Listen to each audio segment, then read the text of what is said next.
Audio Audio Jungle. Audio Jungle.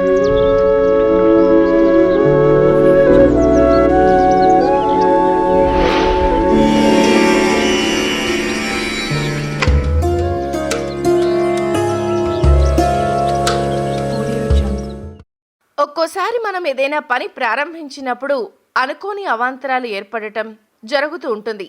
దీనికి కారణం ఏలిన నాటి శని ప్రభావం కూడా ఉండొచ్చు.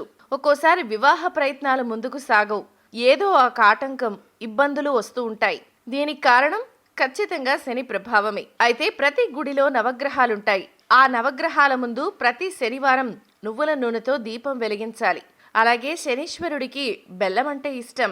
అందువల్ల బెల్లంను నైవేద్యంగా పెడితే శనీశ్వరుడి ప్రభావం తగ్గుతుంది. అలాగే నల్లటి గుడ్డలో నల్లని నువ్వులను మూటకట్టి ప్రమిదిలో వేసి ఒత్తులను వేసి దీపం వెలిగిస్తే శని ప్రభావం తగ్గుతుంది. అసలు శనికి దీపం పెట్టే విధానం కూడా ఇదే. నల్లటి గుడ్డలో నల్ల నువ్వులనే మూటకట్టి ప్రమిదిలో వేసి అప్పుడు దీపం పెట్టాలి. అంతేకాకుండా నవగ్రహాల చుట్టూ 9 ప్రదక్షిణలు చేసి కాళ్ళు చేతులు కడుక్కుని శివాలయం లేదా ఆంజనేయ స్వామి గుడికి వెళ్లి స్వామివారి దర్శనం చేసుకోవాలి. ఈ విధంగా ప్రతి శనివారం చేస్తే ఖచ్చితంగా శని దోష ప్రభావం తగ్గుతుంది.